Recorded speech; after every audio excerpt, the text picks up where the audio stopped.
How we design our transportation networks has a direct impact on our health, and our health is in crisis. Headlines like these have become commonplace in the last few years.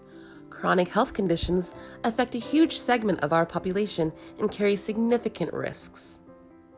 We cannot discuss public health in today's world without acknowledging the COVID-19 pandemic. While the planning practices and models we will discuss are not based on coronavirus data or projections, they can help identify communities linked to increased risk for severe illness from COVID-19. Let's look at one of these conditions, obesity. It is on the rise in every state and has been for decades. This situation has significant economic consequences. A 2012 national study estimated the increase in obesity among adults could cost the nation over $550 billion. So how can transportation planning help? By providing transportation systems that encourage people to be physically active. By planning and designing safe and accessible transportation networks, we can provide a built environment that makes it easier for people to live healthy lifestyles. This is a planning approach known as healthy community design. The connection between transportation and health has been recognized by the federal government, which has deemed it a significant influence to leading a healthy lifestyle. This hasn't gone unnoticed at the state level either.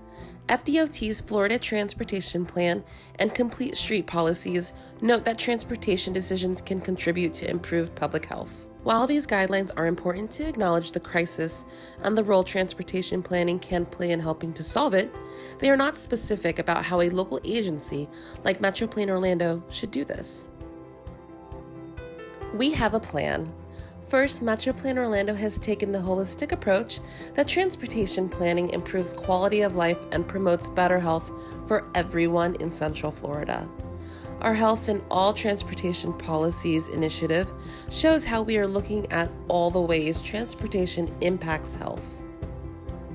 Second, we created a regional complete streets policy to guide planning and design of the network of complete streets, which are streets that are planned, designed, constructed, operated, and maintained to safely and comfortably accommodate people of all ages and abilities.